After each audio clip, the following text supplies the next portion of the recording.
Thank you so much for today. Mm. Thank you so much for today. We'll work on it. It's a title in the progress of being worked on. I don't know what's up with the lighting. It says I'm filming in 720p. It looks like 180. I'm not understanding the full thing here, and apparently I haven't gotten the grasp of is it the microphone? Is the microphone working? I don't know if the microphone's working yet or not. This technology thing is crazy, but I'm still hanging on, and I hope you are too, Ian. Um, the I really somehow it said I had like 300 hours left on my computer of filming videos. Last night I filmed a 15-minute video, that first vlog ever. I know y'all fiending for the next one, so that's why here I am, day number 2, blending in with my couch like Tenchu. Ooh, that was a good game. They had a great commercial for it too back in the day. Um, but yeah, now it says I got like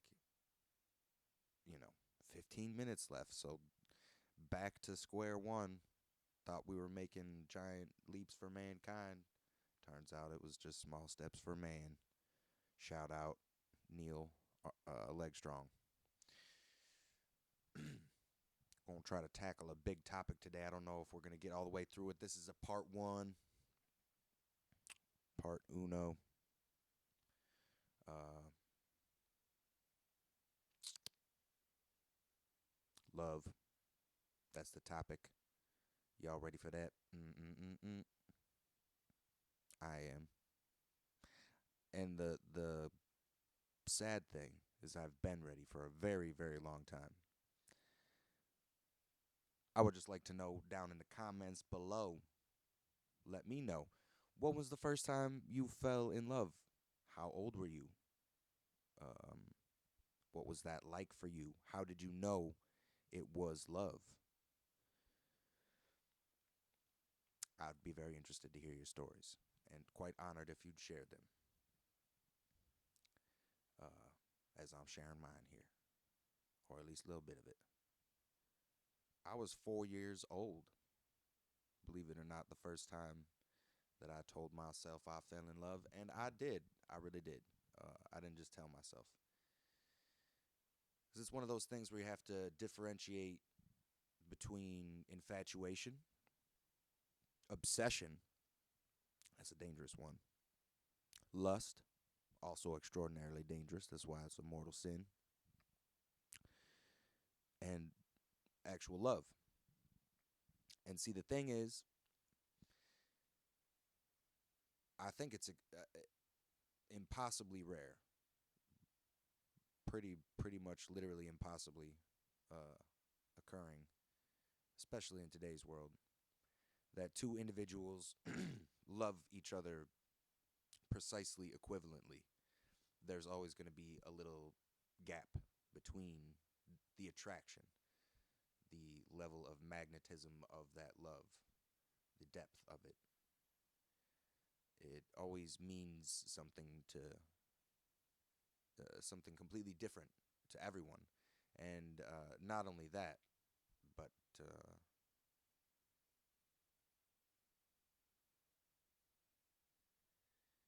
there's just so many levels of miscommunications and misinterpretations. Our inability to fully convey what we feel about each other to each other often leads people to believe that they aren't loved as much as they actually are. It's all a matter of perception. So it's a delicate balance and a delicate dance, this love thing. So even though I'm for certain that the love was not reciprocated on the other end for me, the love was very real for me at the age of 4. And I was asking profound, relatively unanswerable questions to my poor single mom, who did her best in answering some of life's most difficult questions to a precocious young 4-year-old gentleman. And I just remember literally asking her at the age of 4 years old, after we had, my parents had divorced about a year and a half ago at that point. I was living in a small town girl, small town world. Really is a small world though. It's a crazy place. Um, and the first day that we legitimately moved into the house, we pulled into the driveway, and there was a swing set in our backyard. And our next door neighbor's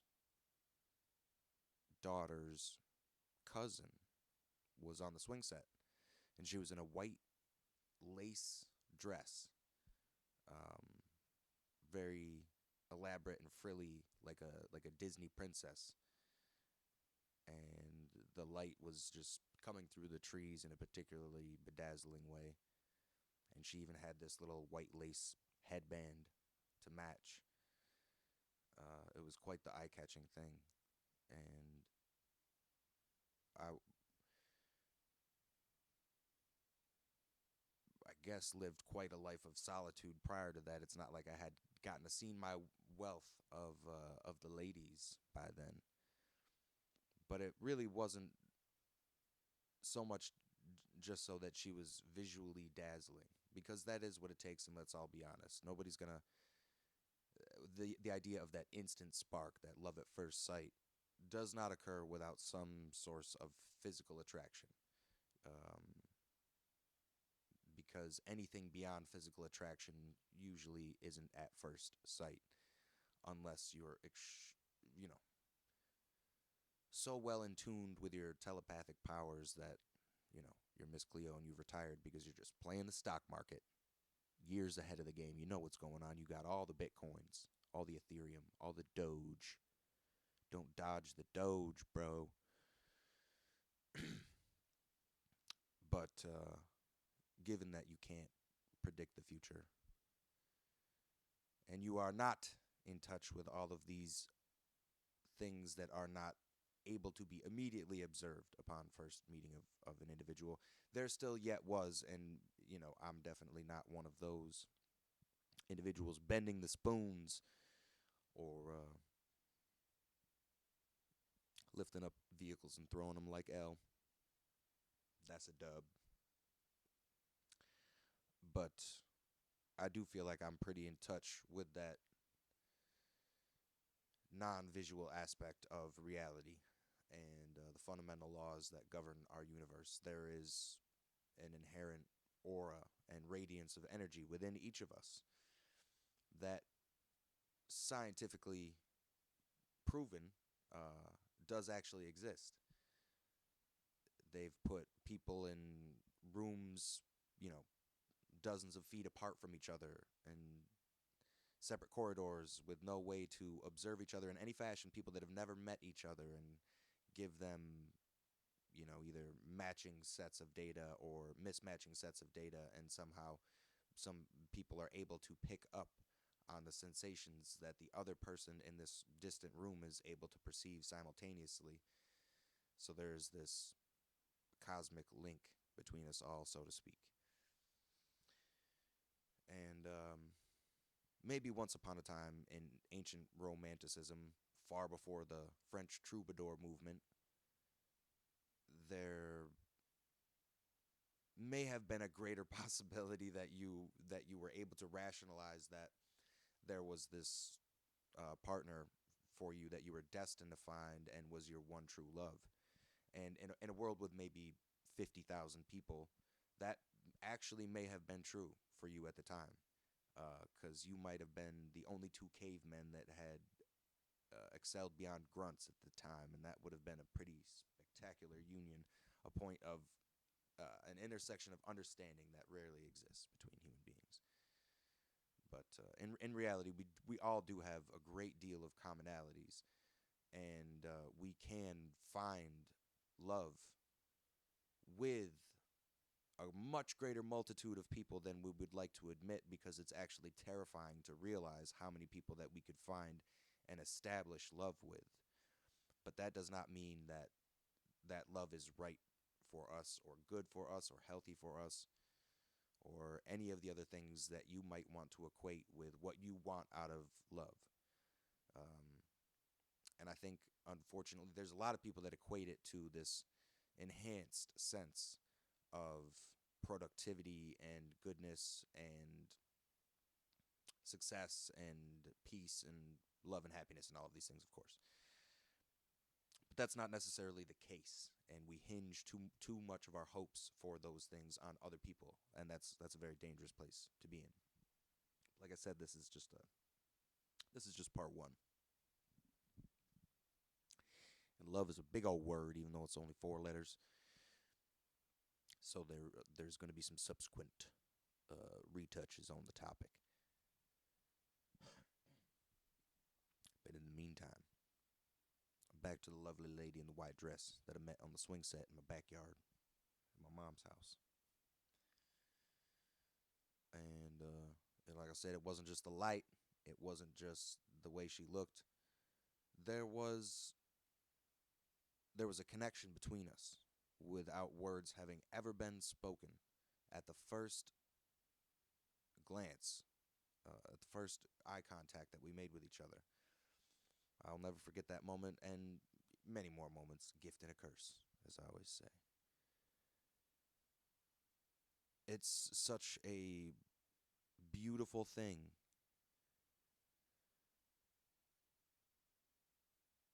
having that moment of understanding with another human being merely through eye contact. As I've said, language is a futile exercise to try to explain or express to people what you're actually feeling or experiencing.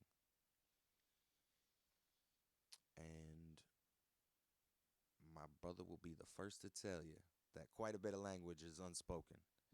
And there's a great deal you can read into through body language that usually individuals are completely and totally unaware of. I'm doing a lot of it now. I'm slouching, I'm hunching because, well, I don't know, it's a little dark back here, so I'm trying to be in the light. But I'm doing some things, and a CIA expert will tell you that I'm doing some things, and it doesn't take one.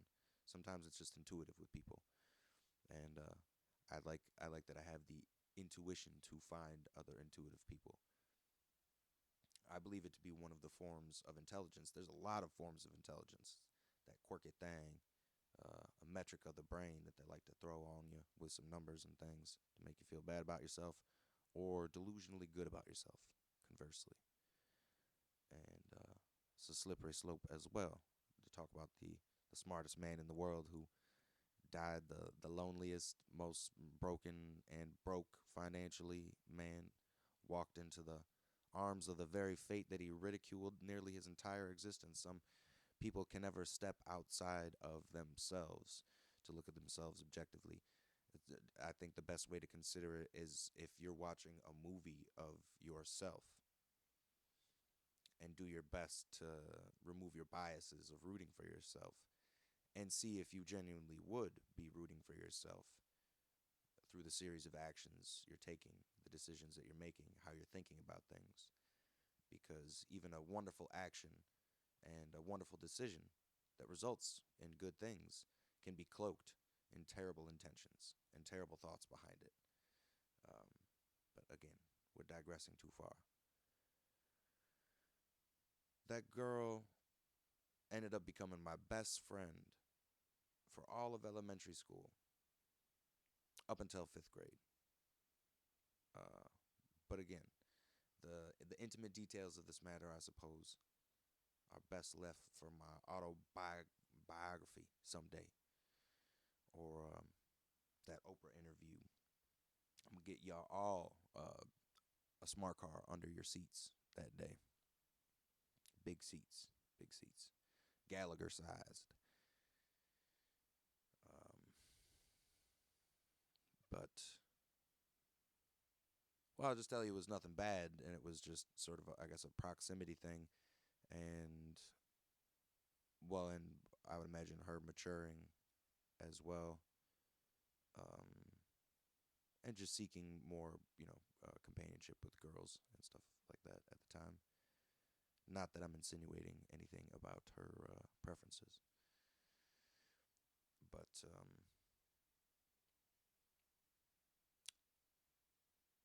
prior to having a class with her or anything like that, We just immediately became friends. We got along really well. Um, we just communicated on another level, and it was really nice. Usually young boys of a certain age don't think very deeply or don't feel very deeply. But luckily, she was a very strongly feeling and thinking girl already at that young age. So my sixth sense was doing me good that first day. And we ended up attending preschool all the way through fourth grade, having the same teacher. So we were always in the same class, and we were best friends throughout that period. We had different teachers in fifth grade, and that's when things grew uh, a distance between us. Nothing I did, not my choice. I tried to. I invited her over many times that year. I remember, like passionate moments, having those cinematic thoughts, fantasies of beautiful love movies and stories and romance novels, poems and sagas, things of entertainment that influence our expectations of our experience in life. Sometimes a little bit too much, and having days like where it's raining outside on a warm summer day, pretty common experience where I'm from, in the second grayest city in America, at least continentally, as I'm aware. And it would have been pouring rain, as I was saying. I'd bring a bottle of shampoo out there, like the comical young lad I was, start washing my hair, and I was thinking to myself, man, go great with this moment. The love of my life at the time. Let's share in the joy of the present moment, the the rarity of spontaneity, and just embracing and making the best of what we're dealt at the moment. That's all we can ever aim to do with any rationality or sensibility. Anything else is asking a bit too much of us. Plans are nice and they are important, taking actionable steps to achieve goals. However, you will find more often than not, plans don't go to plan. And she had she had never denied an invite of mine before, but this air of tension began to grow, and it was long beyond her awareness of my affection for her, my attraction to her, which I don't believe was reciprocated on that romantic level because, well, first of all, we were in fifth grade and not everybody's so emotionally developed at the time. But beyond that, I was an obese young man. I could take my shirt off for you now and show you I got an 8 pack working on a 10 pack, and it's something I actually don't even really recognize, and it's not just a depersonalization disorder. I'm working on that. I actually recognize myself, but still, this I look at the body with the ugly duckling syndrome, and I just can't believe it sometimes. But we'll get to the exercise thing another time too, because I cracked the code on a lot of things. But I was an extremely portly young man, and that is truly a topic for another video. I would I would love to save so many kids from the path that I had to take. Most kids don't have a chance. I will tell you that. Most kids are not going to figure it out for themselves at the age that I figured it out, that this world is designed against you, to attack you from every single angle. And they've been doing a number on your parents, let alone you. They had a pretty good head start. They had, 20, hopefully, or more years of damage done to your parents before you came into this world, and everything else was the, relay race after. You're running the same quarter now, but the food is messed up. And the way people approach it and have a relationship with it in certainly Western culture. in America here. It's not a good story. So I ain't gonna say I fell victim to anything, and I'm not gonna blame anybody because everyone was just doing the best they could with what they knew to do in regards to feeding their kids. But I mean, it started a long time ago, but it got really bad in 1996. Sorry, my stomach knows I'm talking about it, so it's trying to fight with me. It doesn't want me to tell the truth. Must be getting paid by the system. Damn, I wish they'd be cutting me a percentage of these checks. That's not fair. Um, anyway, fifth grade passed, uh, and sixth grade came about. And I actually didn't realize at the time that I had become heartbroken for the first time ever. I just thought, as much as anything else, not just, why is the love of my life, but why is my best friend without explanation or um, a single mention of it, really, actually, just completely and totally disconnecting herself from me. Never to this day, actually, did I get an explanation or a reasoning behind it. I just got ignored and treated coldly, even though I became one of the more popular kids in school rather quickly. Um, Not my intention initially. I just have a desirable personality and presence. I was very jovial, despite having great storms inside. I guess one of my mantras has become, those who cast the brightest rainbows usually have the darkest storms inside. And, someday people will figure out, people like Robin Williams, who, after he died, oh, we had no idea he was suffering. We would have loved to have been there for him or whatever. It's kind of an impossible thing when your brain works in a certain way. And it is, it's very painful for the people closest to those sorts of people, I can assure you. But there is a way to conquer those storms inside and still make beautiful things. I also assure you that. For a long time, I was afraid that without truly painful and just inherently tormenting suffering, that you couldn't create anything of great value um, to the world, at least artistically speaking. So, a song, a movie, a television show, a book, a painting, anything. Um, you know, Necessity is the mother of invention. So usually there's a problem that exists, and in a way, if the problem didn't exist, then you wouldn't have this expression to share through art. So without any problems, then you wouldn't have the desire for an expression of a solution through the artistic medium. And I guess this long rambling rant, you'd probably say this is why this brother is single right now. That's probably why that girl didn't want nothing to do with this man, because he wouldn't shut the bleep up, and he would just keep talking.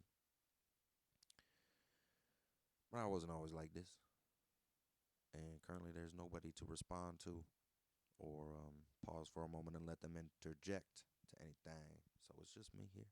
I'll get back to the point, don't you worry. But I was heartbroken.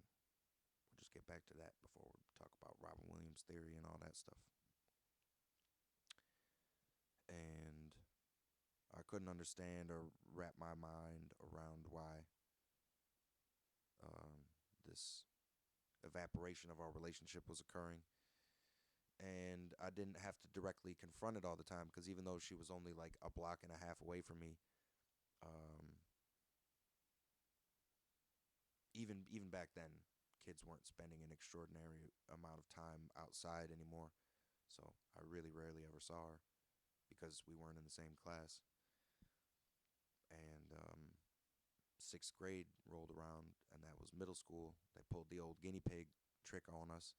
My brother got to go to sixth grade in elementary school, be the big dog, rolling around the hallways, shoulder bumping every you know little kid out of the way,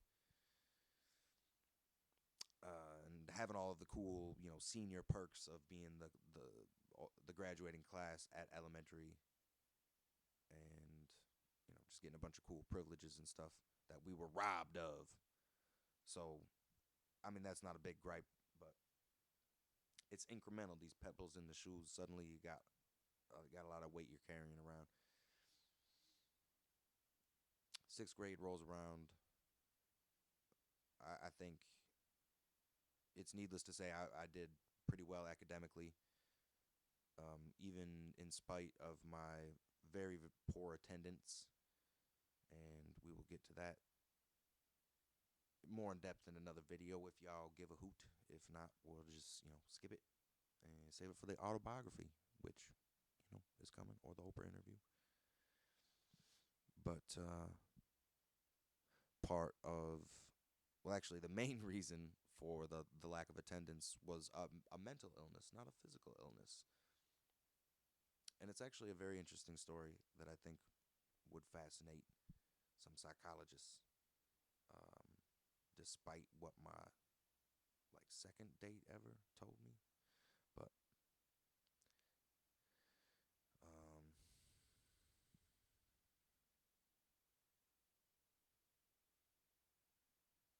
I'll just fill you in briefly and not go through the whole thing. Shout out Dr. Mukesh Rao. I tricked my parents, my brother, my pediatrician, my school into believing that I just had constant chronic bronchitis forever, because that was actually a lot easier than my first not so mastermind trick. Oh man, this is going to be a pretty long video. I hope you all got the patience for this one. My apologies. Further down the line, hopefully when I get some feedback, because I haven't figured out how to post the first video yet, I won't be saying my apologies. You will reassure me in the comments that everything is going hunky dory, or not.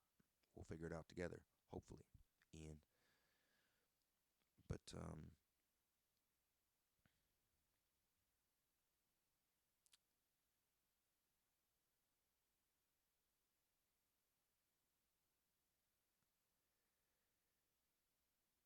I was good in school, and I got into what was known as Mathways to the Stars. It was an accelerated program for gifted math students.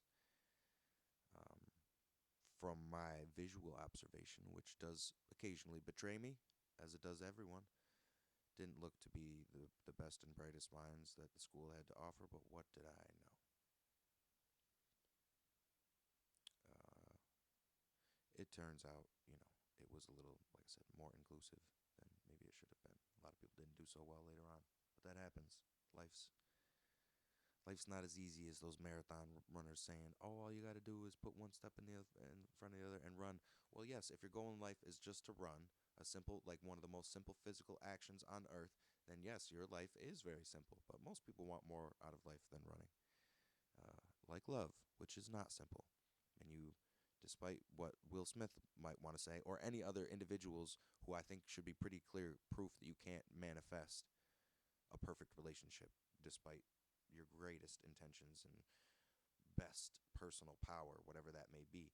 You would like to think somebody who's risen to the level of Jim Carrey or Will Smith, who claims that they can manifest things with their mind, would have been able to manifest a more successful romantic relationship by now. So that should be proof of something. That it takes two. And we just hope that the person that you love is hoping to manifest love as well. And everything else will work out. Really, nothing else matters if that's the case. But as long as the intentions are pure with the manifestation, and it's there's not ulterior motives. But I'm telling two stories at once, the same Christopher Nolan style. I used to get so worked up. I don't think it was really anxiety. It was just being extremely over emotional and thinking way too much. Just literally like physically pained myself with the amount that I was thinking and worrying about things. And if there was something that was bothering me that I didn't want to attend to or wasn't prepared to, uh, confront the following day at school, I would literally work myself up so bad that I would throw up. I wouldn't stick my finger down my throat or anything like that. I would like start gagging and dry heaving until the last meal came up. And that issue may have coincided with something else. We'll call it the Chinese buffet theory. My story of you know a lot of things, but that's for another video. We're trying to stay on track here. Eventually, I just it's a call and response. All of your scripts are formulated through your experience, both external and internal. And unfortunately, sort of a reward system is established for being sick. And I think that's why a lot of people like faking sicknesses, because they feel like people will be more compassionate with them or more sympathetic, at least if not empathetic, and say, "Oh, I know what it's like to suffer. I will afford you some comfort and be kinder to you and do nice things for you because you're sick." But for me, it wasn't about that. It wasn't about being attended to because there was nobody there, and that's another story. But it's because I didn't have to go to school if I was sick enough, and my mom, being a single mom and being extremely stressed out herself with all that she was trying to undertake. She wanted to go back to school. She was juggling four jobs at one time and trying to find my brother and I a good father figure. And that didn't go very well. But she would see me throwing up and would say, okay, I concede you don't have to go to school tomorrow. And that felt like a little mini victory. So later, I would I would force the throw up. I would stick my finger down my throat, stick a toothbrush, tickle the uvula, and plaster the porcelain with some not so groovy lava lamp flow. And just to have the visual evidence, like, look, mom, I threw up. Of course, I wouldn't let her observe the act, how it was brought about. Um, I also want to simultaneously say I think it's pretty clear that I'm an individual who's gone through a fair deal of suffering, and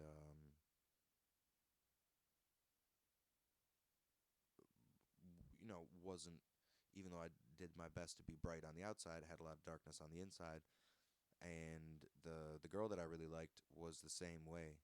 She also had quite a bit going on the inside that she didn't let people be aware of most of the time.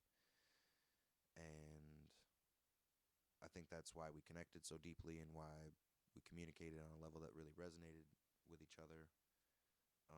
But it's also unfortunate that's what you attract, and that's what's probably not best for you. It's not in so much in the regards of opposites attract. Somebody that's super depressed shouldn't be with somebody that's extremely happy all the time, because that would be really sad for the person that's happy all the time, never get to share their joy with somebody who isn't able to experience joy on that same consistent level. And it would be sad for the depressed person as well to have that awareness that they're not able to share in that joy all the time. But that's just thoughts of the overthinker, overthinking things, like a Family Guy joke. So we went Math Ways to the Stars was our unofficial reunion, I guess. She did not attend any of like the pre-conventional stuff, the first meeting stuff, and somehow slid in through the back door because she was smart like that. And that's not a suggestion to her preferences again either. But so the smart kids is sitting in Miss Gretzko's class, who had scoliosis, and her hair had scoliosis too. And I saw her for the first time in just about a year, basically. The girl that I really liked in the Math Ways to the Stars classroom. It was at about 6:30 p.m. On an early day in September, like September 9th, 10th, something like that, in the year 2000 or 2001. We'll figure that out. But I had just eaten sesame chicken, not from the Chinese buffet, fresh from the takeout. We fancy. Mm. Upgrade. And I just felt sick to my stomach as soon as I saw her, because she just kind of like pretended she didn't know who I was. And that was like the fabric of my existence being torn apart before my very eyes. So it's not like I just, made a scene or anything. I was usually pretty covert and cool with the wording, and um, I would use words that teachers didn't know all the time, not to flex, just trying to express myself accurately. And honestly, a lot of times teachers would be like, "What do you want to fight, bro?" uh, because they didn't know what I was saying and they thought I was insulting them or something like that. But I wasn't. And I just politely asked if I could excuse myself because I wasn't feeling well. And I went home and I didn't go back to school for like 3 months, 3, 4 months, something like that.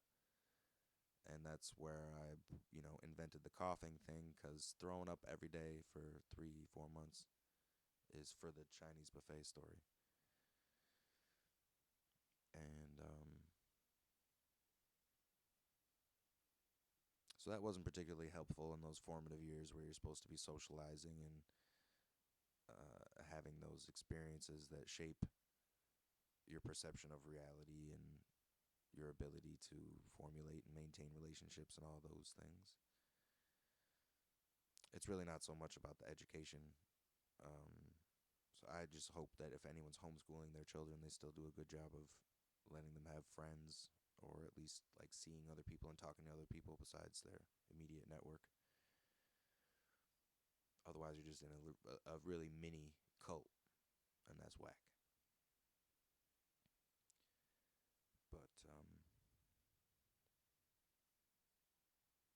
so I just watched TV, which was not a regular phenomenon for me, but a disproportionate amount of time to that which I think most children were allowed in any form, whether or not they had the time to, even if they had cystic fibrosis and they were confined to bed and couldn't actually go to school. That became a comparison point between me and somebody who had cystic fibrosis later on by perhaps the only individual who was semi-wise to my shenanigans, my middle school assistant principal, who tried to reason with me and gave me some enlightening facts that basically said, hey, we get paid to have the children. We get paid to have the kids in class. He said very literally to have their butts in the seats because he was trying to be stern and firm and aggressive and authoritative and imposing, but he was none of the above. I'm a hard guy to trick. I'm a tough nut to crack. Uh, and he basically just told me, like, you can skip school all you want. You don't ever have to come again for the rest of your academic career if you don't wish, but just come in first period so the teacher can take attendance and say that you're in here so we get paid for you, and then you can go home and do whatever you do. And I said that's a reasonable offer. I will take that into consideration. Thank you very much. But I didn't play ball and things got weird. But it's a story for another dang time. I don't know what the name of this podcast is going to be. Is that a story for another dang time? Or, boy, this guy talks a lot? Or, thank you very much for today? I really like that one. I think we're going to roll with that. Because that's also been my mantra. To try to reprogram the subconscious mind and see if I can defeat a lot of inherited curses. Things that I did not have the ability to choose and never agreed upon receiving. Um, and really, as astute as I was, even literally at the age of 3 years old, and knew all of the things that I was against externally, I didn't know all of the things that I was against internally. I was blissfully unaware of all of that. I thought, I'll be able to just think all of this through. But it turns out you cannot think your way through life. Well, you can, but it'll be just very miserable. Um, and then somebody's going to make up a stupid story about you that was actually the thing to do, just thinking about your life, the whole life in a cave somewhere by yourself, preparing for the afterlife like a Tibetan monk to take the roller coaster into the next plateau of existence, which is probably just preparing for the afterlife again in a repeated cycle like some fool. But your body will not radiate light regardless of the amount of time that you isolate yourself from human connection. That is and should be one of your main priorities in life, especially if you're trying to get your things in order or your life back on track. I, from personal experience, can attest that isolation usually only further increases the thought processes of futility that are destroying your life to begin with. You need to get out there and see people and talk to people. It's really important. You are not that different from anybody else on the face of the planet. We are all so, so much more alike than we are different. You want to say somebody's different because they like the Red Sox and you like the Yankees? You both like baseball. All right? Think about that.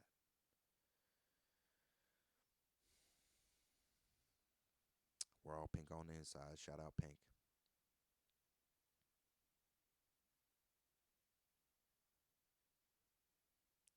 So I had my bout of chronic bronchitis. Fake. Faking it. Faking it till I was making it. Being prescribed antibiotics and actually just popping them like candy. Another facet to later struggles in life. And a very important topic for another video as well. Your microbiome, the little city within you, the little universe within you, more accurately, really. And things that I've thought about for like 15 years. I haven't done, prolific research, and I don't have well extrapolated or articulated theories written down. But all this is in my heart. The magic is continually flowing from within, and it's just getting further refined. So the longer I wait to tell you about why antibiotics are messed up and our system of modern medicine is messed up, the better my presentation is going to be to you. So it's always worth the wait with me. A 5-star Michelin meal should not come out as quickly as a Taco Bell meal, regardless of how much preparation you've done in advance of the order. Um, but love is truly it's really the only reason any of us are alive or living. And not even withstanding if you don't feel like your parents ever loved each other, or you never met your parents, so you don't know why they conceived you or why the act happened, and yet here you are. Still, at some point in time, you have to understand that your father that wasn't present, or that you don't know, or your mom that gave you up for adoption, their parents must have loved each other at some point in time. Their parents must have loved each other at some point in time. In some distant visage of ancestral history, you come from love. You have to know that. And regardless of the cycles present in your generational struggles, there's so much more love there than you choose to see.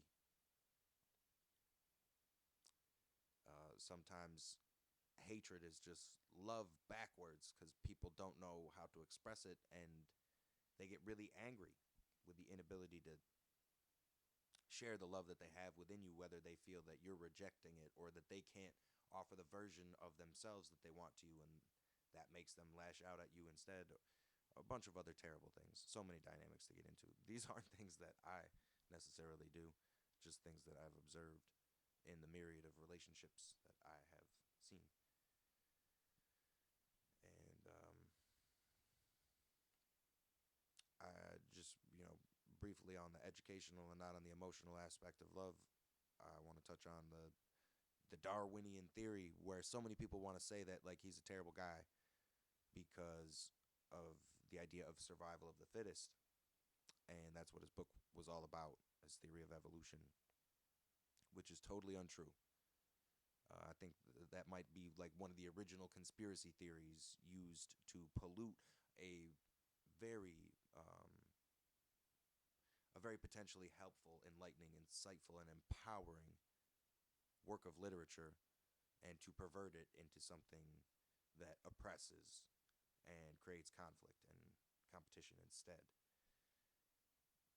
It's a classic trick of the authoritative state of whatever culture you exist in. And even though he may have had his quirks, I think it's undeniable Albert Einstein was one of the greatest minds of all time. That mofo married his cousin, and so did Charles Darwin. Aside from the point, studying finches, orchids weren't the main things that expressed to him the common theme, pretty much the universal theme of all of nature, literally all of nature, not just animals.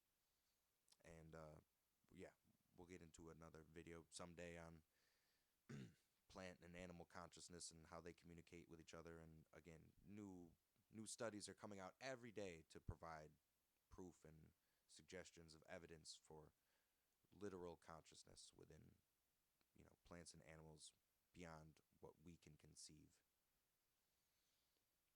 Things actually understanding each other instead of just using language to communicate, using actual feelings and emotions to communicate on a level that maybe, as far as mammals are concerned, really only dolphins or primates and apes can relate to.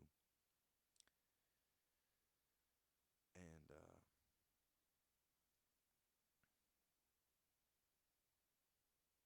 what Darwin was really trying to say,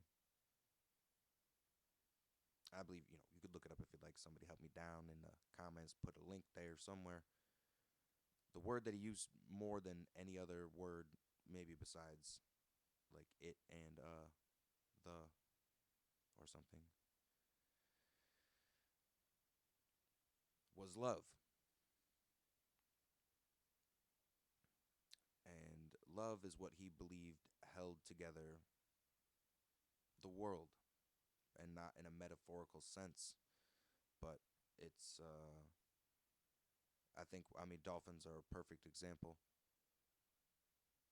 A species that's been evolving for millions of years, and the pinnacle of its mental state is basically how polite can I be? How well can I interact with the dolphins around me? And it's ultimately linked to their survival.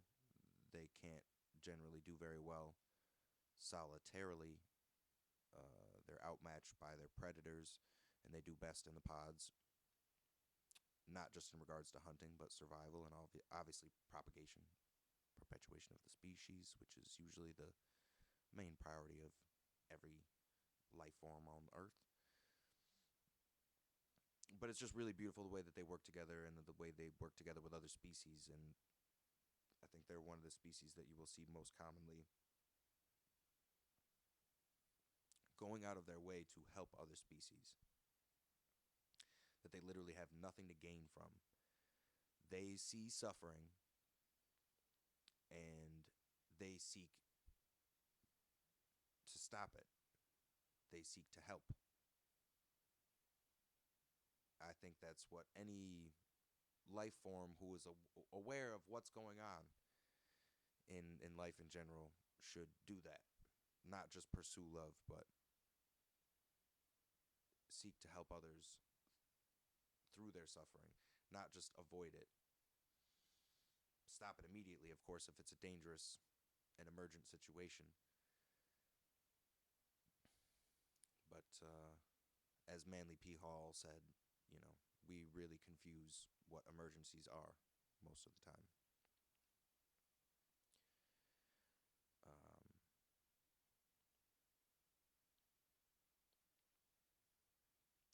that chronic bronchitis was really heartbreak, and I didn't comprehend it.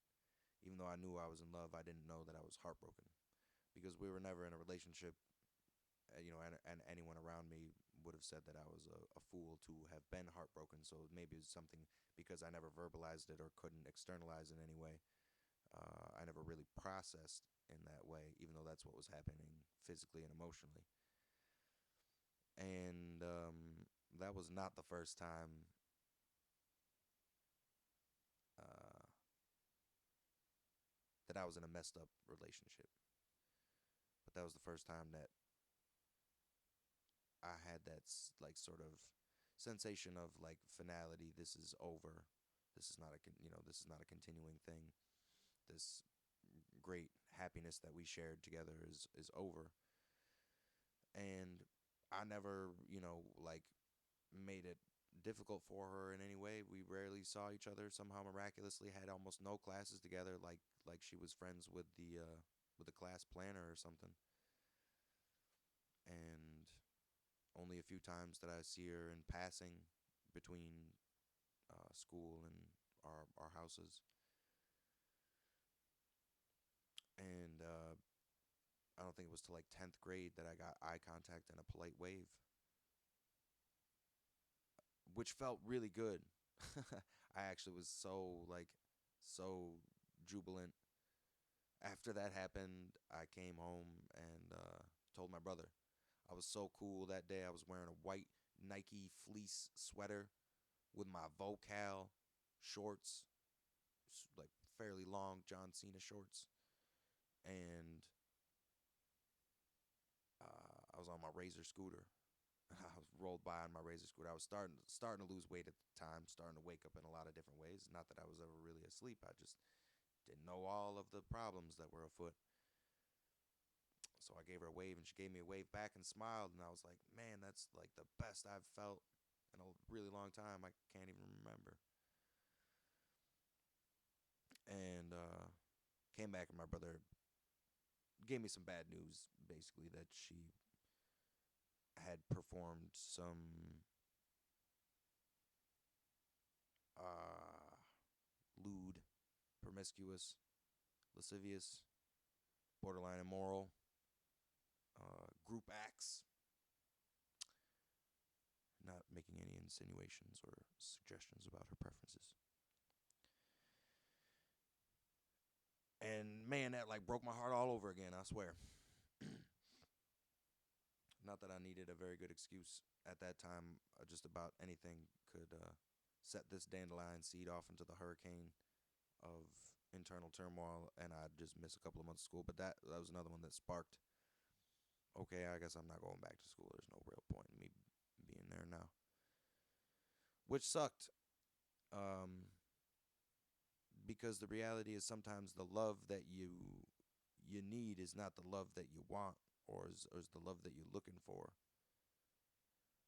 I honestly had no concept for a long time of how many people at school genuinely loved me. And I don't just mean in a romantic sense, but in that beautiful, wholesome, long burning ember of community love. And I never gave myself credit for anything that I offered people, and just I did a lot of what I did almost out of like a defense mechanism to just not be hurt. I wanted to be liked, and I knew great ways to do that, and I never made anyone the butt of the joke. Well, maybe twice, but I was always the butt of the joke and learned how to use self-deprecating humor to be the class clown and uh, just well liked because people knew I was going to cheer them up every time they saw me. And even when I had something like, really legitimately bad happen to me, I still would tell it in a way that people would laugh at and see the humor in, and they felt like I was doing a really good job of conquering it. But I somehow just naturally process things in that way. I guess I'm the kind of guy who laughs at a funeral. And I make other people laugh at a funeral too, not just because of Nick Swardson stand up routine or anything silly like that. But it depends on the person, you know.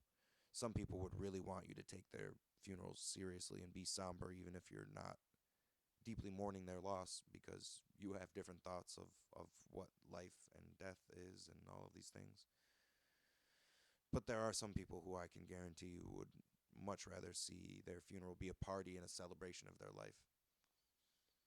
Especially if they had the ability, just think about that for a second. If they really have the ability to look down on you and see the proceedings of their funeral, all of their, friends, family, loved ones, the people that they care most about, or the people that cared most about them attending, would they want to see, if they, even if they didn't ascend to a state of all knowing, all, you know, loving, understanding, infinite peace and happiness and, connection with with everything.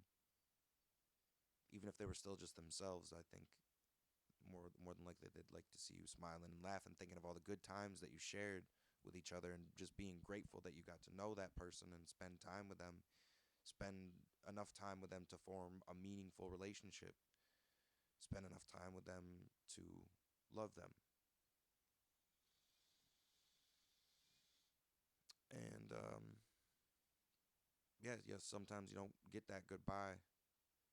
You don't know that it's coming, and heartbreak can legitimately feel like the death of someone, and the death of someone without an autopsy or an explanation. Because even if you didn't get to say goodbye to the person at the funeral, there's the coroner that tells you, well, this is why it happened. I think that's why people like CSI and Dateline and 48 Hours and NYPD Blue. Does that show even exist anymore? Chicago Police, uh, Law and Order. That's the one I was looking for. Dun dun dun dun dun. Don't sue me. But they like it because it gives them a feeling of conclusion. Even if there's no justice, it gives them a storyline and a narrative with an ending. And there's enough details in the final passages to give you peace with the ending, even if you don't like it. That's why heartbreak is most difficult when there's not sufficient communication towards the end of things. So I think it's, nobody owes nobody anything in this crazy life, I guess. We do our best to assess monetary debt, formulations of society and civilizations and such things based on the arithmetic of debt. But I just think out of the kindness of our hearts, you know, this hopefully universal internal decency, that moving forward, more of us will do our best to tell another individual why we've decided to stop spending time with them. And I think it's really important for the betterment of the world that we do this, because of course sometimes it could just be personal gripes. It'd be, oh, I don't like the way that you chew, or I hate the way that you breathe. your style of dress or political, religious values, other really surface level, superficial bullshit. But there could be some value, some grain of truth within that criticism that this person holds a personal opinion of. Sometimes it could be an observation of truth. Sometimes they could say they don't like the way that you breathe because you're not living a healthy lifestyle, and you know there's a lot of changes that you could make to breathe better, but you've chosen not to. Or you really actually don't even know all of the things that you could do to breathe better. You haven't done research on it, and you probably didn't know that you could have some unhealthy habits well balanced with some healthy habits if you choose to maintain your unhealthy habits. Um, and again, I guess we'll get to that in another video. Thank you so much for today. Um,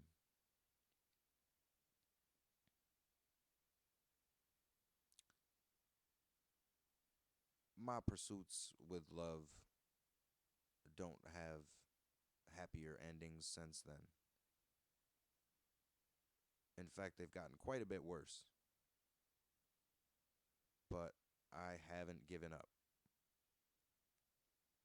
I refuse to be one of those people that say that love isn't real or that love isn't for me. It's not in my path. Uh, my crystal ball reader told me that it just ain't gonna happen for me. Des Bologna. 10,000 of the smartest people in the world could tell you that you're not gonna find love today. And if you make the conscious choice today, you could go out today. This ain't a like a tomorrow thing. This ain't a later tonight thing. You can go out right now. You can pause this video, stop this video, because it ain't gonna be too much longer. I can't believe how long I've been talking. Honestly, I probably lost every single person watching this video except Ian, because he's a nice guy and he probably puts the headphones on when he's sleeping, so he's not even awake for it. I'm just talking about subconscious. This is me reprogramming my friend Ian's mind. Maybe that's the name of the podcast. Reprogramming my friend Ian's mind. We'll figure it out.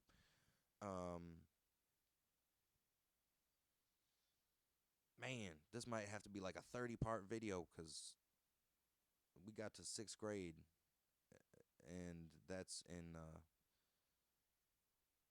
an allegorical sense as well, I suppose.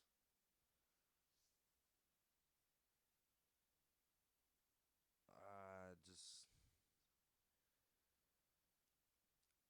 I want to say, it's a really weird place that we've gotten to for trying to find love.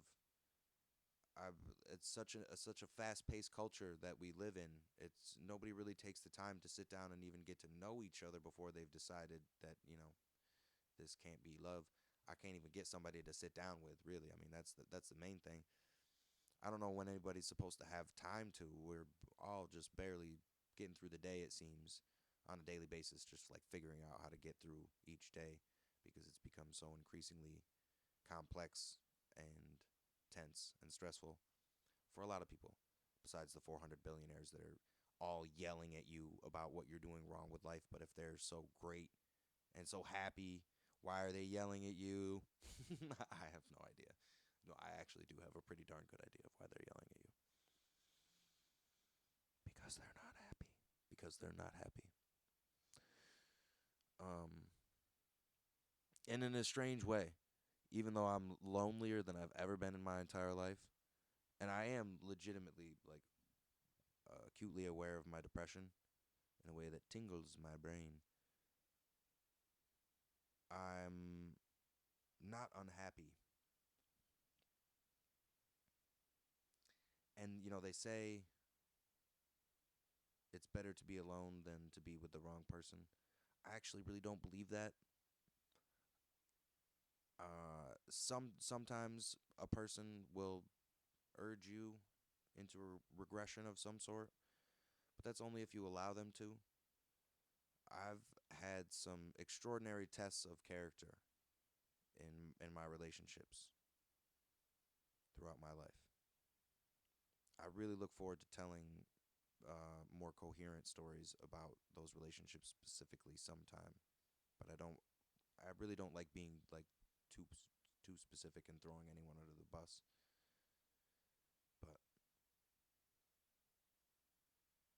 it's I look back at the old days, and regardless of the just not even the dynamics of relationships and how much they've changed just over the last 100 years since the agricultural revolution turned into the industrial revolution, turned into what we've got going on now, which there just isn't even words to describe and come close. Um, but it's reflected with larger schemes. It's people say there's cycles and seasons to things. The inevitable thing that strong people make easy times make weak people make hard times make strong people, and the cycle just continues to repeat itself. And what leg are we in? We're in all of them at once. Don't think for a second that that's the way that it is all the way across the world. There's so many microcosms of suffering and struggle, um, that nobody could ever be experiencing the same thing all across the world at the same time. I love to think that we could have like a holiday though, instead of Christmas or some consumer superficial nonsense where we're just supposed to buy a bunch of stuff.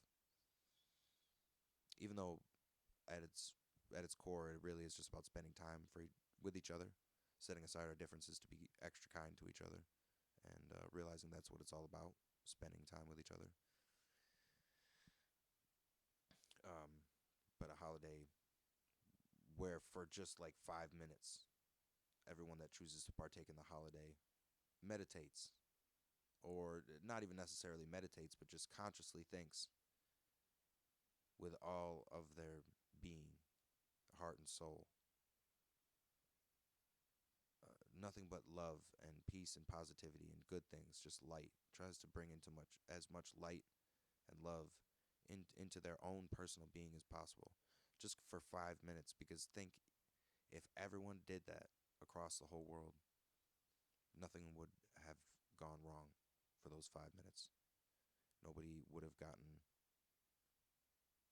criminally attacked in the variety of descriptions that it manifests.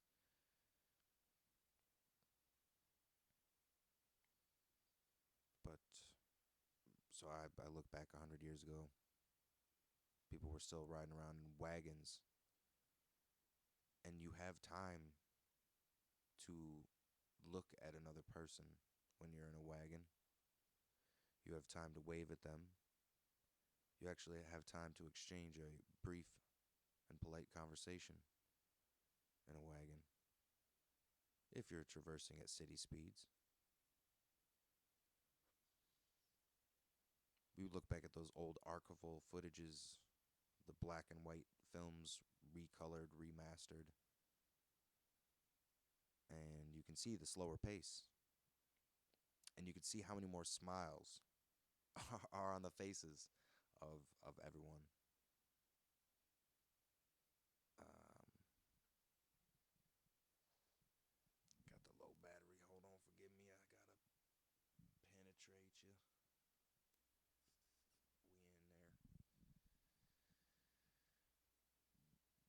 But now, if you look around, you see a lot of grimaces. You see a lot of people looking down at their phones, and even if they're not looking down at their phones, they're not looking up at you with a smile because they're holding a lot of weight inside and they don't really know how to let it out. And they don't know how to lift the weight alternatively either, even if they can't let go of it. If there is a legitimate, moral obligation, responsibility, something you have to take care of that you can't get away from, there's still better ways to deal with it than to walk around moping, not looking people in the eye. Where that special moment occurs where you can fall in love with somebody and completely change your life. It is in that moment. It is a true thing, even though, we don't want to hinge those hopes of becoming a better person through someone else. It is a catch 22 because through the very act of falling in love, we do become a better version of ourselves. Literally, even physically. If we're lucky enough to have such a profound physiological response that our physicality responds to it. My dad hates that word, but it's a real word. Physicality. There it is again. Love you, bro. You my bro. Love you, dog.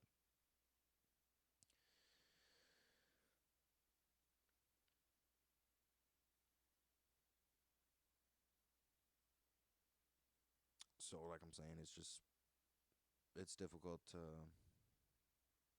even find it nowadays, let alone maintain it. And that's probably where we'll pick up for the part two, the distinction between just finding it, establishing it, and then actually realizing what the healthy maintenance of a loving relationship looks like. So I honestly can't fully say that I've experienced it myself. That fully functioning, mutually beneficial, reciprocating, loving relationship where both people are giving their all for that love with no ulterior motives. But I think that takes a special kind of person to begin with. And I just want to throw out there, 1 out of 11 people are left-handed. That's just a joke. But 1 out of 9 people are narcissists. That's like a PSA. Don't have kids with a narcissist. Just don't. I am so serious. All these videos on YouTube tell you, that if you're suffering, if you're struggling, if you're having a hard time with life, what you need is more struggling and more suffering and more hard times to build character and resilience. There's only so much you can take before it just breaks you. It breaks you down. And you can choose to build yourself back up. And you can become a stronger and better person when you do. Like Japanese kinetsugi. I don't know how to say it. I always mess it up. But it's when a piece of pottery is broken. Instead of just throwing it away or discarding it, which would be the Western culture thing to do, they put the piece of pottery back together like a mosaic, but in its original form. And instead of using glue,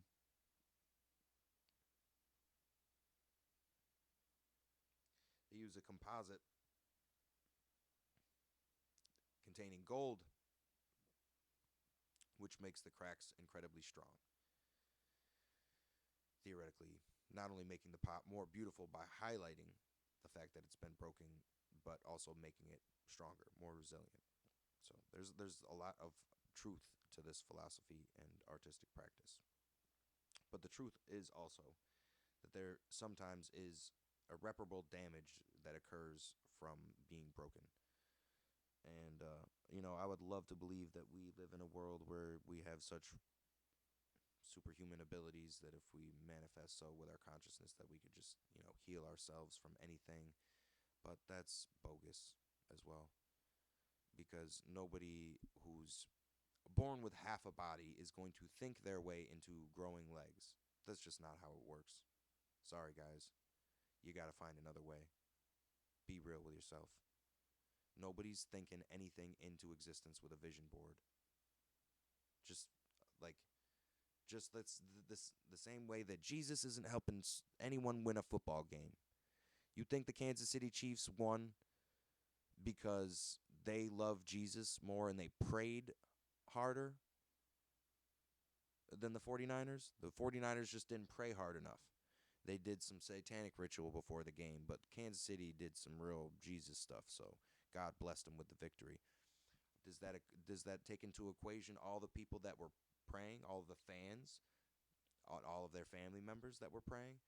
Is it just a scale? Oh, more friends and family of the Chiefs were praying. Nah, it's mostly scumbags on the Chiefs.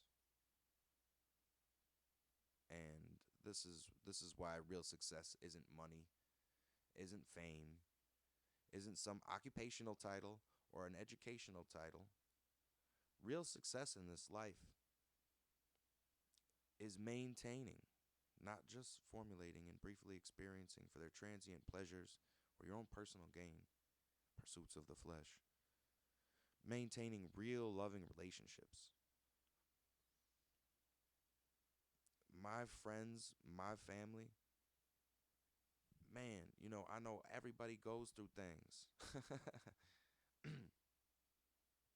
But I just know from my own personal experience, we have been through so many things, my friends and my family, that would have broken most friends and family relationships apart. Even the majority of my friends, which are tried and true, battle tested friends who know me as a person,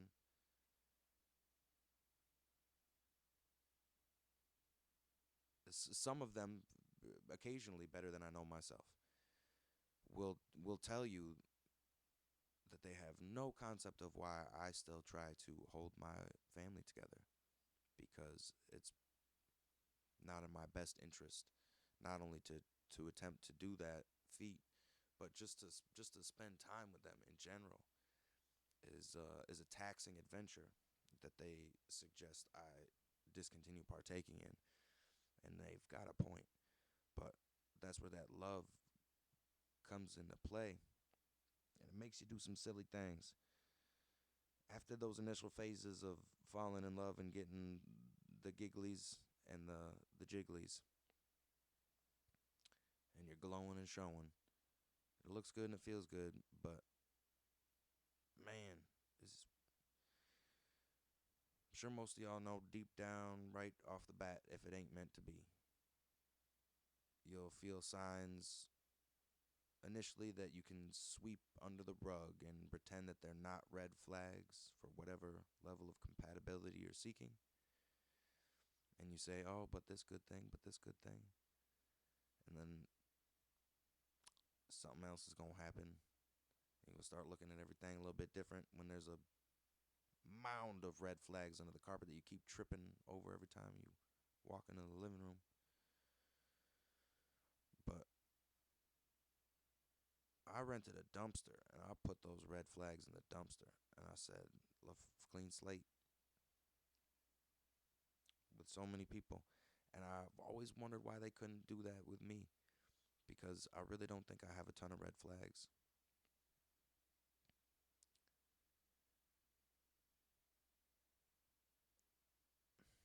But maybe I'm missing some. Maybe y'all can tell me down in the comments below. Like, subscribe, tell me all the things that are wrong with me. That's one of America's favorite hobbies in the present times. Telling other people what's wrong with each other. I guess I'm doing that in a way right now. I don't even really know. I'm not trying to figure out why I don't have love. I know why I don't have love right now, at least in that romantic sense.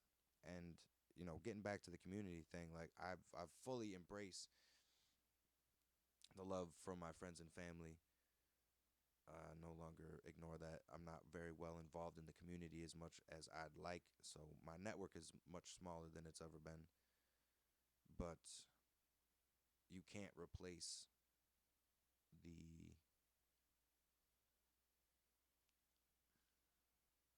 you can't replace the experience of romantic love with anything else. There is nothing else. You can pour yourself into anything, even the love for your children, and that can be a super duper powerful thing, but deeply weighing on you underneath always, and your kids will see it, is an urge and a longing for connection on a different level that no one else can ever provide for you but your partner. And I guess again, it kind of is like a catch 22 self love thing. You really do have to have it before you can have a healthy functioning relationship with the one that you love. Um, but those people out there that are like, oh, you got to be everything for yourself that you want from someone else so that you don't need any of those things from someone else. Well, you can't be everything for yourself that you're not, because then you're not you. And we can only go so far with the death of the self to find the new self and shed our old skin. and all of these things. Again, like I said, it takes two, and that's why it's so special. And it's so special and it's so powerful because it is also one of the hardest things. And I don't know if jealousy or envy is the right word. Um, but it's hard to say I don't feel some type of way because I'm 33 and a half years old now. And I really did hope for, irrationally so, for like 15 years of my life, from 4 to 15, that I might be one of those guys that was lucky enough to have met the love of my life like right off the bat and didn't have to, like run around doing the knight in shining armor thing, going to battle,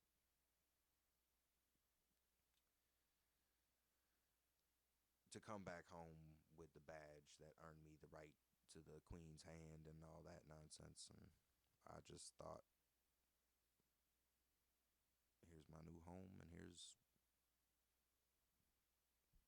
a home and a heart that I have found right next to it. And it's kind of funny. I guess I want to throw this in here before I conclude this incessant ramble.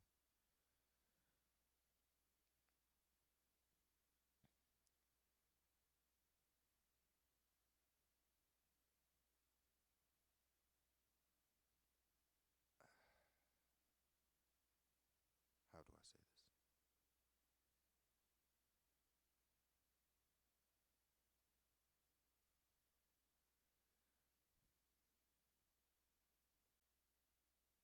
Doing the thing where I'm telling three stories at once again. Just lost my place for a moment. Apologies. Uh,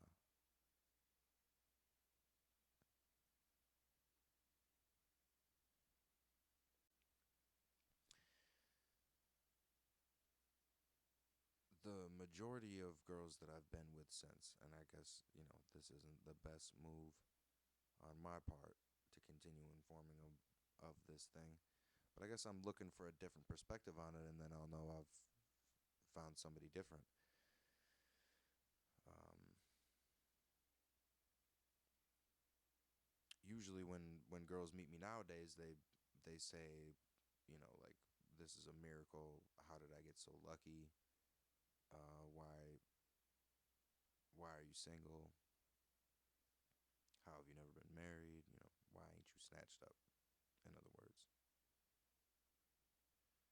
and a lot of them start constructing some sort of image in their head of all the reasons potentially why, and I would imagine usually worst case scenario kind of things. Oh, he's a murderer. He works for the CIA, and he's a murderer. Um, or just, who knows, something terrible. Or that I have like a second family somewhere, or I uh, still have very strong feelings for one of my exes or something like that, and they're just a rebounder. I'm just waiting to get back to them or something like that. Here's the thing: every girl that I've told this to, when they ask, like, what's your history with like girls, love, relationships, I tell them all I, fell in love when I was 4 years old, and they all ask me, "Do you still love her?" And the first couple times I was honest. I'm almost always honest. I really am. But I was messed up, and I did say a dishonest thing to a couple of girls. But I thought, that's because I thought it was in their best interest. But moving forward, I will tell the truth so that I may receive the truth in return. That's how it works.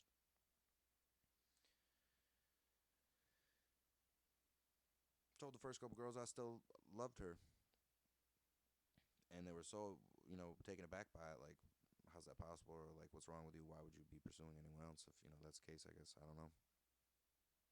Well, obviously, it didn't work out. I'm not with her, but if, realistically speaking, my future partner, I hope you agree with this. If you ask me if I still just put this into context of yourself, because that's usually the only way that human beings can process or interpret things. My future partner, say I fell in love with you, and say we spent a really good chunk of time together, so much so that it changed who I was, and it was a major growth period for me, and felt like we really understood each other and shared life with each other, and life wasn't going to be the same without you. uh, and then I lost you in one way or another. You wouldn't want me to still love you. In my mind, that belittles the love that was there, to say that it no longer exists, because it's like killing the person. It's like, the death of the person. So saying you no longer love me is like you had the funeral for me. You had the funeral for my love. You don't believe in it anymore. It's dead. And that's messed up. I would rather be dead than to be alive without the ability to love. And that's why I ain't dead yet. Cause I got I got close a couple of times. I really wanted to do a variety of different things, but I just knew deep down in myself that what I felt like I have a love to offer the world that is too strong to give up on it. So I won't give up on my own love. Uh, I know, even though like I'm super duper hard on myself, and I really, like I said, don't give myself credit for almost anything that I do. I wake up every day and it's a clean slate, like I've done nothing my whole life. No matter what I've achieved and what I've done for others. But when I sit and be as honest with myself as I can, I know that my love has legitimately saved lives. I've I've physically saved lives, uh, but I know also my love alone, without those physical acts included, have has saved lives. I should have a couple of texts framed up on my wall from the things that people have said. Just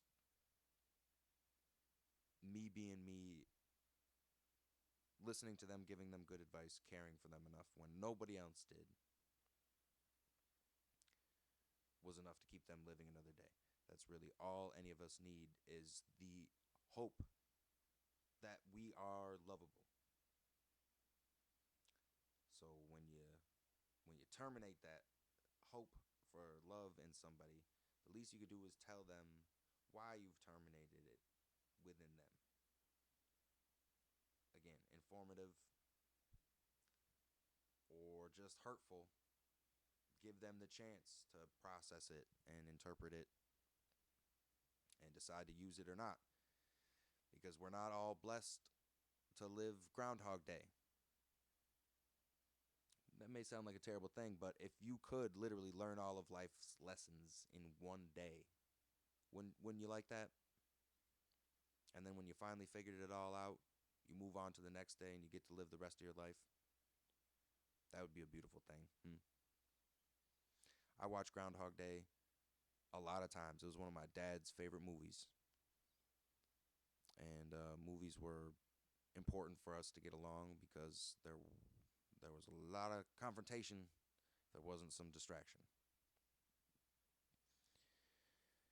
And thought I did an excellent job of understanding things when I was younger. And I'm blessed to have improved upon that, honestly, because even when I was younger, I felt like I had a better concept than a lot of individuals, just in regards to the understanding of movies, at least. We'd all sit there, watch the same movie, and a lot of other people in the room would have a lot of questions. I'd have a lot of answers. And I saw things on a lot of different levels usually, and I understood the morals that were trying to be conveyed, or at least the message that was being illustrated, thinking through the mind of the director, the writer, the producer, the actor, the people behind the scenes, even everybody influencing it in a small way with their presence. And I thought I understood that movie the first like 3 4 times that I watch it. It wasn't until my first serious relationship a couple years ago, it took me that long. But just my first relationship in general, really, but my first serious relationship as well. Watching Groundhog Day with my ex, that it really hit me, because every time before that, I was like, oh, he had to learn how to love her. He had to learn how to love her. He didn't know how to love her. He was trying to learn everything about her. He was just trying to entertain her and impress her and show off and do all sorts of things, but he wasn't really trying to love her.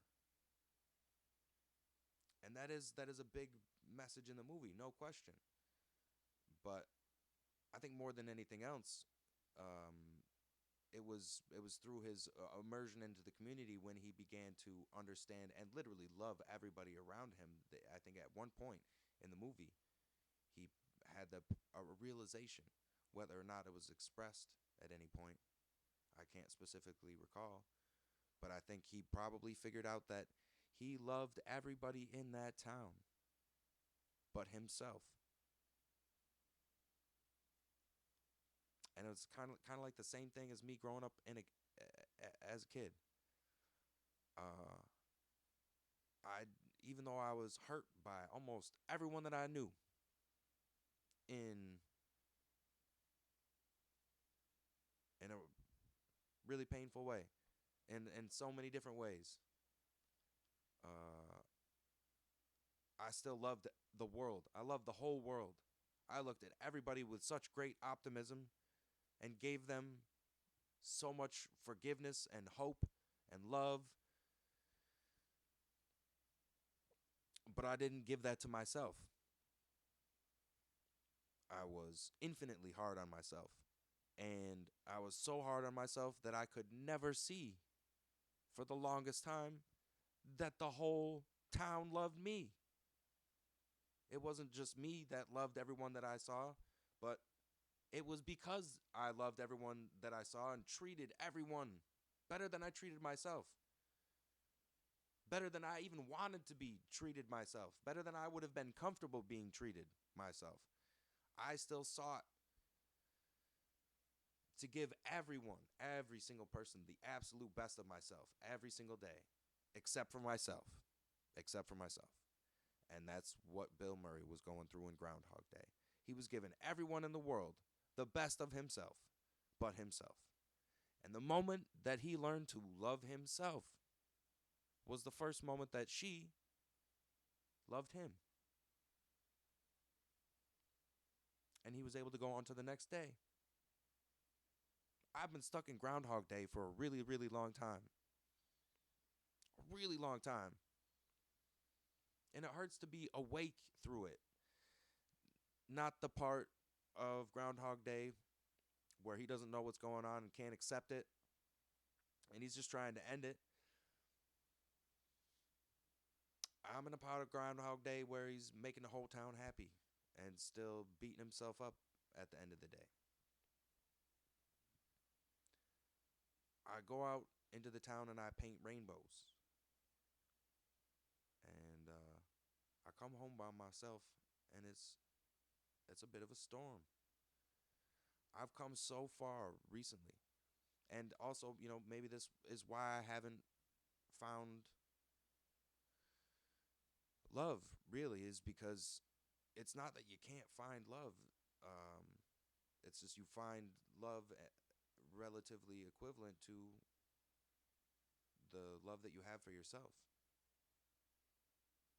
So if you don't really love yourself, the love that you're going to identify with in others is people that don't really love you. But if you really love yourself, I think you might more likely find someone who really loves you.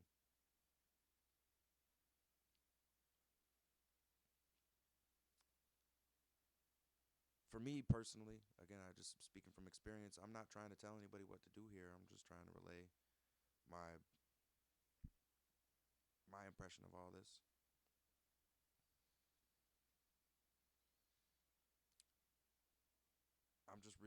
I'm really isolated and I'm stuck into a routine, a very strange routine where I genuinely really only see two people a day,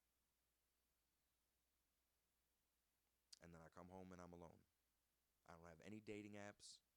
I'm not on Facebook. I'm not really on any of the social media. I just post for creative expression. Um, and once upon a time, there was an abundance of interaction with fans and stuff. And through that, potential romantic leads, none that ever materialized. But I'm really alone in this world, and I know by virtue of that, I'm not the only one. There's a lot of other people who are really alone, like really, really alone. Like you go home and you're alone, and you go out into the world and you're alone because we're not in wagons. We're in cars that go 60 miles an hour. You want to have a conversation at 120 miles an hour? You can't do it. And still foolishly, some part of me on the inside looks at every car going past like, is that the love of my life? Is that the love of my life? Is that gonna be the love of my life? Probably never see that girl again. Even if I do see her, even if we make eye contact, opposing traffic, she's gone. You know, it's so funny the things that we manifest. It really is. Like I don't believe in this whole like manifest thing. But I think enough people think the same way that why when someone thinks something that it does get manifested because enough other people are thinking the same way that they think, well, this is an issue, this is a problem, let's fix this. But I think none of our solutions have worked very well so far. You know, when the cars are driving by, that your phone number and your information is not on the top of your car uh, digitally produced in a hologram or something.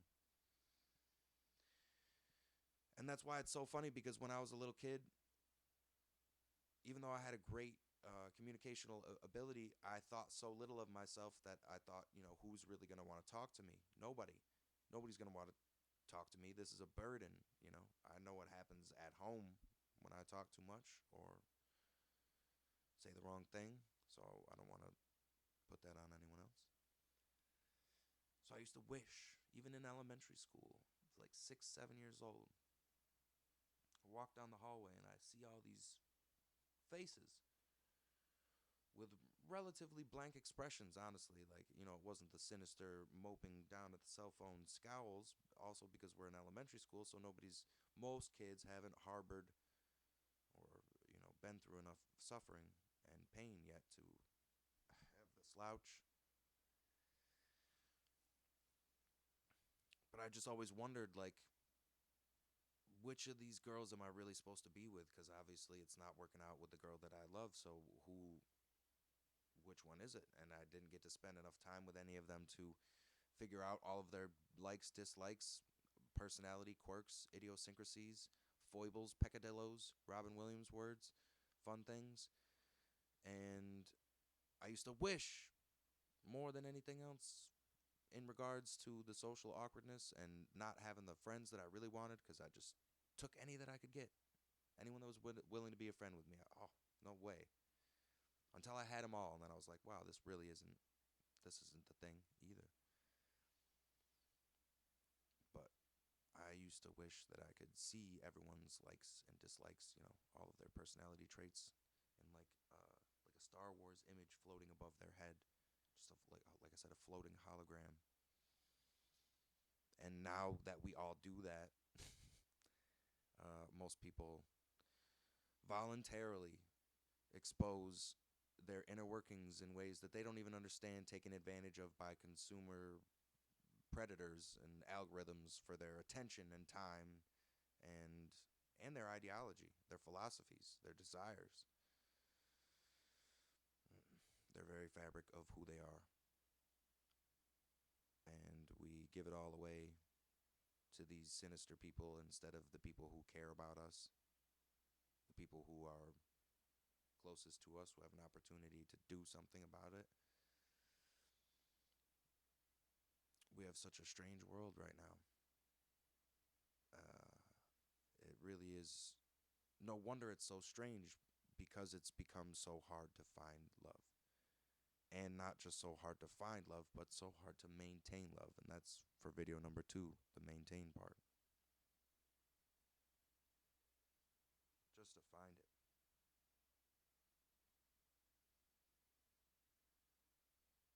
I just ask you to take all things into consideration the next time you approach it or are departing it, this love thing. Just try not to hurt nobody. Know that great things come from hurt and suffering. You know, I wouldn't be the person that I am today, just like Tony Robbins wouldn't be the person he is today without all the things that he went through. But at some point, you got to stop suffering. How much more can you grow? You're going to be, emotionally 300 feet tall. And then who's going to be able to hang with you at that point? Be Wembenyana hugging Muggsy Bogues. It just ain't going to work, even for the people that got a fetish for that tall, small thing. I'm not insinuating or suggesting any of her preferences. Man, these callbacks is lame. Nah, they alright. That was kind of cool. I think that really about wraps it up, which y'all don't be doing. And that's why we got 8 billion people who don't know how to love each other, because nobody know how to wrap it up. Obviously, not me with hour 42-minute long video can't wrap it up. But I ain't got no kids, even though I'd like them so much. I would like them kids. I would really like to have some kids. I think I would be a great father, and I've been thinking about that since I was 3 years old. For real, for real. Not kidding. But that's for another video as well. Thank you so much for today.